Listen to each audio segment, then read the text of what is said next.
Good evening. Welcome to South Asia Newsline. I'm Hina Joshi. Here are the top stories we are tracking for you on Thursday, the 22nd of September. Dengue grips several Indian states. Cases cross 500 mark in northern Uttarakhand.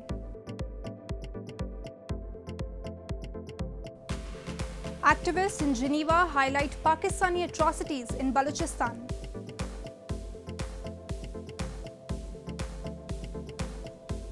And protests erupt as Nepal's president declines to sign citizenship law.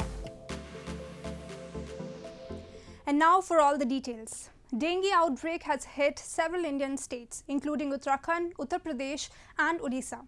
Most patients survive dengue, but it is estimated to kill about 20,000 every year. Many of them children who are not able to fight against it. Dengue is becoming a cause of concern for public health authorities in several Indian states, as hospitals are reporting increasing number of cases of the vector-borne disease. The situation is alarming, particularly in northern Uttarakhand state, where cases have crossed the 600 mark, an official said. Dengue fever is common in South Asia, especially during the monsoon season, and there is no specific treatment. But with early detection and access to proper medical care, fewer than 1% of sufferers die from the disease. पूरे प्रदेश में लगभग 657 cases आए हैं कल तक और लगभग 440 cases Dehradun जनपद में हैं, 123 हरिद्वार के हैं और 74 केसेस पौड़ी जनपद के हैं। इसके अलावा कुछ केसेस नैनीताल में, टिहरी गढ़वाल में और उधम सिंह नगर में भी आए हैं। लेकिन मैं इसमें ये बताना चाहूँगा कि जो रिकवरी रेट है वो हमारा 90% है। Hospitals in eastern Odisha state were also overwhelmed with dengue patients on Thursday, following rainfall over the past several days. Authorities across the country have stepped up awareness efforts and fogging exercises. Dengue fever, which can cause intense pain in muscles and joints, is spread by the bite of the Aedes aegypti mosquito. The insect thrives in the megacities of the tropics. Most patients survive the disease, but it is estimated to kill about 20,000 globally every year. India on Wednesday slammed Pakistan Foreign Minister Bilawal Bhutto Zardari's remarks on minority and the Kashmir issue, saying that it was ironic that Pakistan, which itself commits grievous violations of minority rights, was raking up the same issue. Indian diplomat Srinivas Gothru slammed Pakistan's Foreign Minister Bilawal Bhutto Zardari's remarks on Kashmir and minorities at the United Nations that India is transforming into a Hindu state, and said that it is ironic that Islamabad, which commits grave violations of minority rights, is speaking on the same issue. Exercising India's right to reply, Gothru highlighted girls from minority Sikh, Hindu and Christian communities are being subjected to abductions, forced marriages and conversions within the country, while it lecturing others. Activists have long blamed Pakistan for discriminating against its minorities, which is manifested in various forms including violence and misuse of draconian blasphemy laws. It is ironic that Pakistan is speaking about the rights of minorities. For a country that has even stopped publishing its data to hide its same shameful record, it is amazing that they have even brought up this subject. It has a long history of having committed the gravest violations of minority rights that the world has ever seen. We know that what Pakistan has done to its minorities. It has decimated them. Speaking on the Kashmir issue, Gothru said the entire Jammu and Kashmir and Ladakh were and will always be an integral and inalienable part of India. He said Pakistan should instead stop cross-border terrorism in the region so that Indians can exercise their right to life and liberty.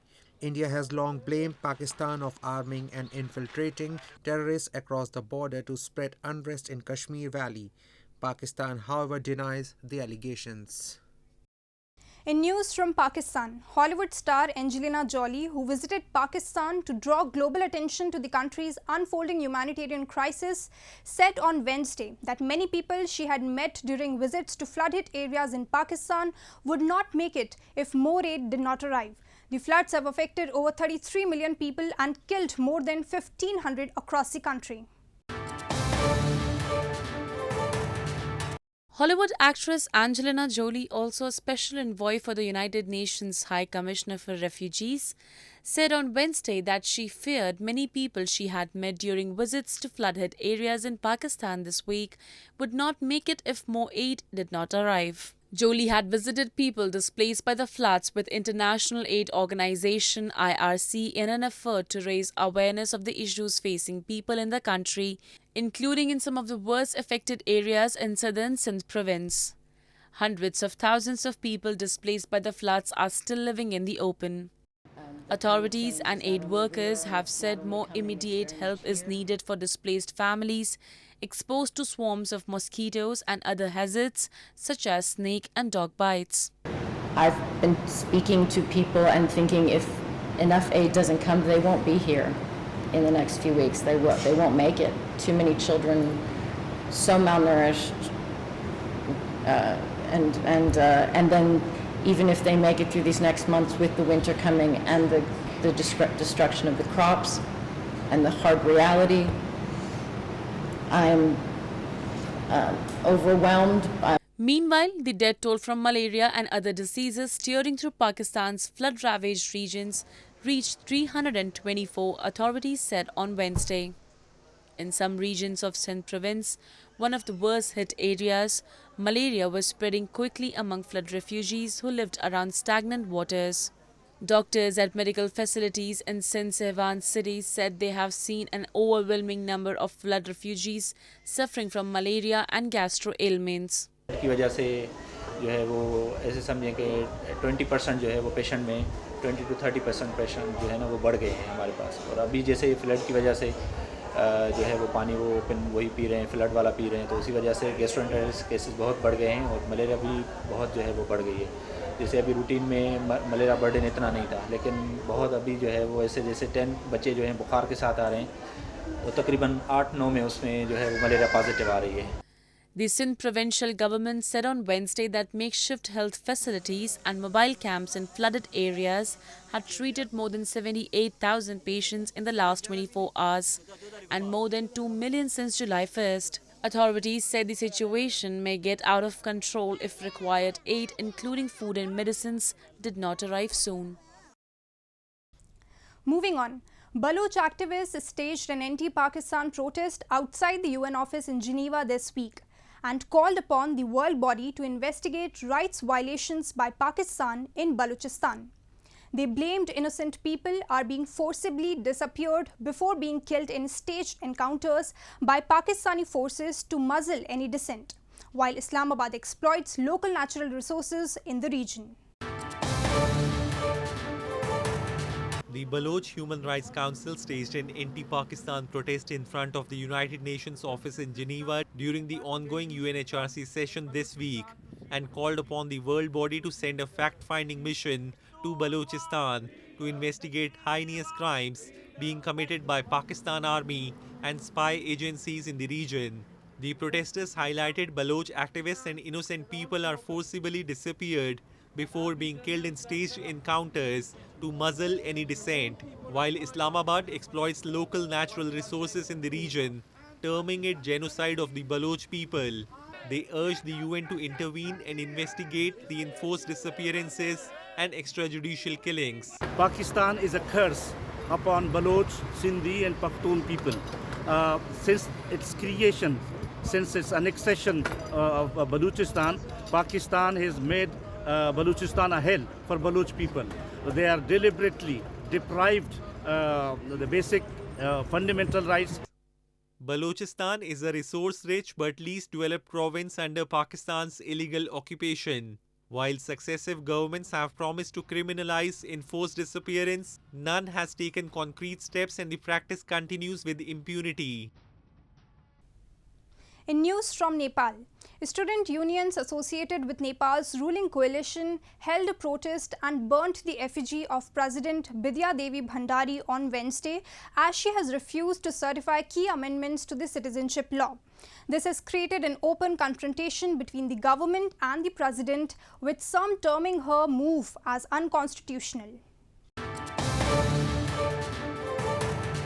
The The student unions belonging to ruling coalition parties, the Nepali Congress, CPN Maoist Center and People's Socialist Party protested against President Bidya Devi Bhandhari's move to defunct the Citizenship Bill and burnt her effigy on Wednesday.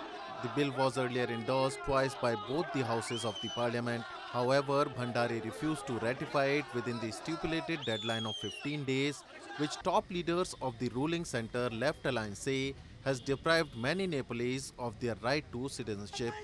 The demonstrators chanted slogans against Bhandari, demanding her resignation. Although the Constitution of Nepal says the children of parents who have acquired citizenship by birth will get citizenship by descent, hundreds of thousands of youths are deprived of citizenship for the lack of a law. The changes would have entitled more than 500,000 people to citizenship certificates and eventually given them voting rights. It would also give citizenship documents to Nepalese who are citizens of foreign nations to do business and conduct economic activities in the country. The disapproval of the bill by the president has created an open confrontation between the government and the president, with some terming it unconstitutional. Moving on to news from Sri Lanka. Sri Lanka's Department of Census and Statistics said on Wednesday that consumer inflation in the country has accelerated to 70.2% in August as the island nation reels under its worst economic crisis in decades. Food prices soared up to 84.6%, while the prices of non-food items rose to 57.1%, it said in a statement. The Central Bank of Sri Lanka had said in August that the inflation rate would moderate after peaking at about 70% as the country's economy slowed. Sri Lanka's economy shrank 8.4% in the quarter through June from a year ago, in one of the steepest declines seen in a 3-month period amid fertilizer and fuel shortages.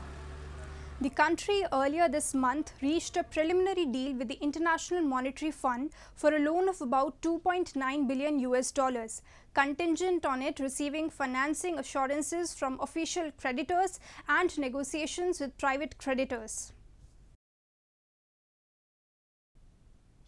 In news from Afghanistan, the Ministry of Public Health of Afghanistan's Taliban-run caretaker government conducted a nationwide 4-day vaccination campaign against polio this week. The campaign aimed to reach 9.9 million children in 5 of the country's 34 provinces to eradicate the crippling disease. The immunization campaign has been supported by the World Health Organization and the United Nations Children's Fund over the past several years. So far this year, 2 polio cases have been detected in Afghanistan. Polio has been virtually eliminated globally through a decades-long inoculation drive. But insecurity, inaccessible terrain, mass displacement and suspicion of outside interference have hampered mass vaccination in Afghanistan and some of the areas of Pakistan where it still remains endemic. Dozens of labourers and employees are busy with the sowing process of hybrid vegetable seeds at government-run high-tech polyhouses in India's Jammu and Kashmir. Experts are focused on organic vegetable cultivation to complete this sowing process with organic methods. Have a look.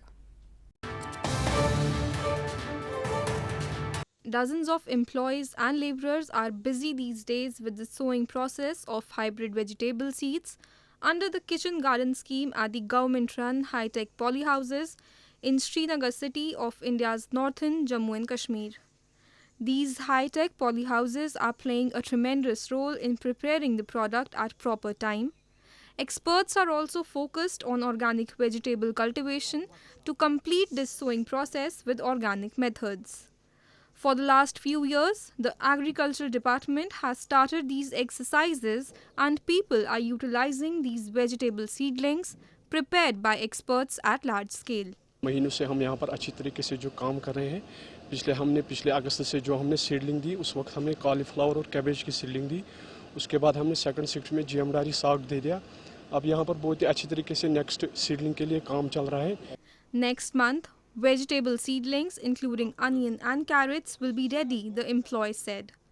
The government authorities will also start special sales at reasonable rates, aiming to attract more and more people towards the kitchen garden concept, which is beneficial for everyone.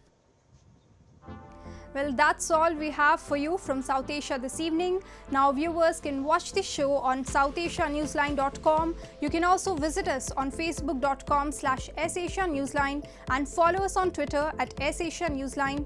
That's all in tonight's edition. We will see you same time tomorrow. Good night.